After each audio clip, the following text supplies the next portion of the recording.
Ar kada nors susimastei, kaip tavo pasirinkimai gali pakeisti gyvenimą? Psichoaktyvių medžiagų vartojimas dažnai atrodo kaip viena maža patirtis, bet iš tiesų ji gali atnešti didelių problemų. Taigi, psichotropinės medžiagos, kurias tu vartoji, nes smalsu pamėginti arba vesdamas bandos jausmo, tai nėra tik nekaltas žaidimas, tai rizika, kurią svarbu suprasti. Pasikalbėkime, kaip tai gali paveikti tavo gyvenimą. Mokslai. Kai kurie mano, kad vieną kartą pabandžius, nieko neatsitiks. Tačiau realybė tokia, kad tai yra priklausomybė. Psichoaktyvios medžiagos gali pakenkti tavo gebėjimui mokytis, susikaupti ir pasiekti tai, apie ką svajoji. Sveikata. Vartojimas gali sukelti ne tik fizinių problemų, bet ir paveikti tavo emocijas. Jautiesi prislėgtas, išsekęs, nepatenkintas savimi. Draugai. Tikri draugai nesiūlys tau to, kas gali tau pakenkti.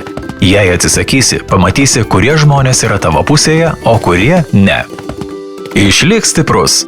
Žinok savo vertybės. Būk tikras, ko sieki gyvenime ir nenukrypk nuo savo kelio. Atsisakyk su pasitikėjimu. Žodžiai, ne, man tai neįdomu, yra daugiau nei pakankamai. Tu neprivalai nieko įrodinėti.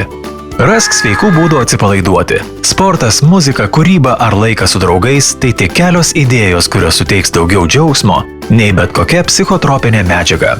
Tu gali rinkti save, savo sveikatą ir savo ateitį. Būk drąsus, rinkis gyvenimą.